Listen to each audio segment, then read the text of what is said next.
Today we're making my new favorite pie dough. I learned this technique from Stella Parks. If you like to bake, you probably already heard of Stella. You know, the whiz baker that Kenji Alt refers to as the pastry goddess. I got this recipe on SeriousEats.com, where you can find tons of Stella's wonderful desserts. But it's also in her new book, Brave Tart: Iconic American Desserts. For over 10 years, I've used Kenji Alt's pie dough. It originally appeared in Cooks Illustrated as vodka pie dough. With this recipe, Kenji gave pie dough to unskilled home cooks the way Prometheus gave fire to mankind. So it came as a huge surprise when Kenji himself declared that Stella's pie dough was even better. Well, with a recommendation like that, I had to try it. And he is absolutely right. This was the best pie dough I've ever had.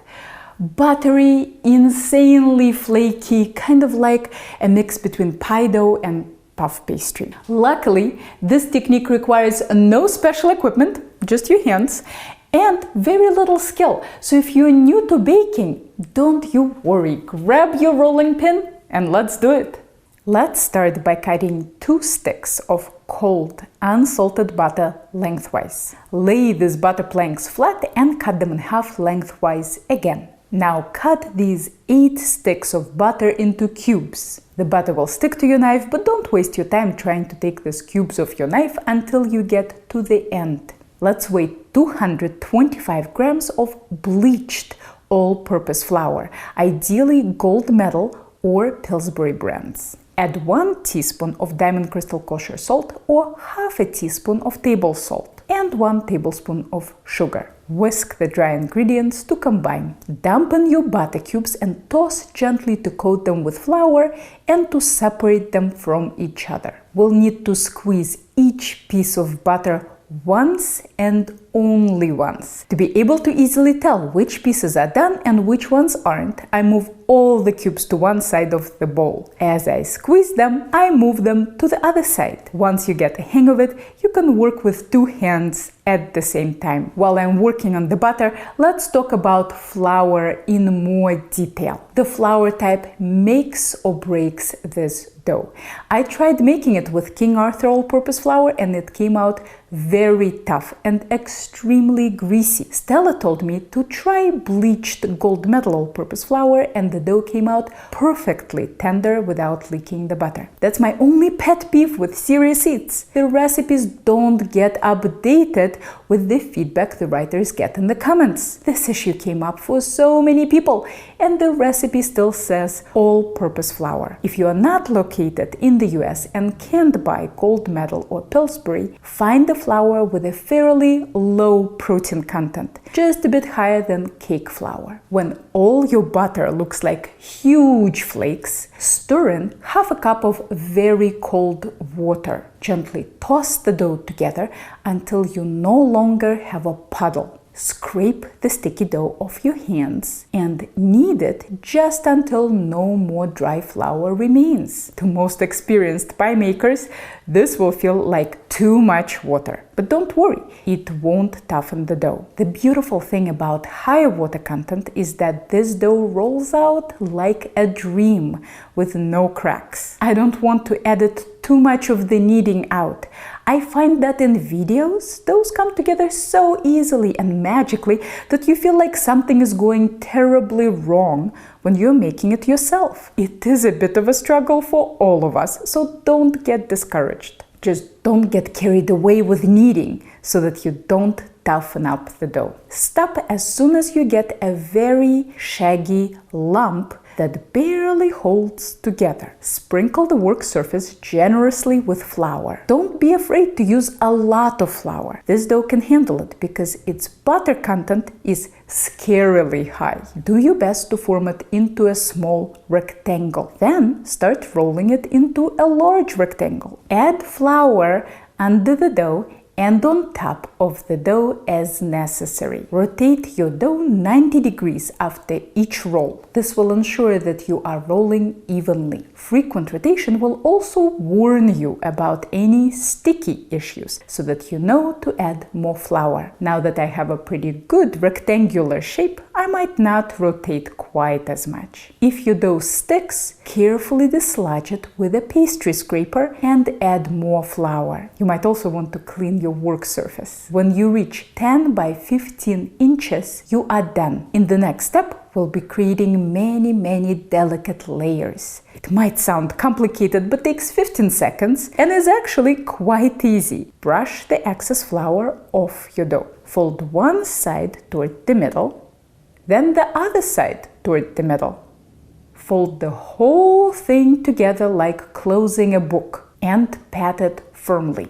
And then fold it in half. Squeeze all the loose ends together the best you can, but don't panic if the layers want to separate a bit. Cut your little package in half and you've got yourself 2 crusts. Each piece will fit the bottom of a 9-inch pie dish or 11-inch tart pan.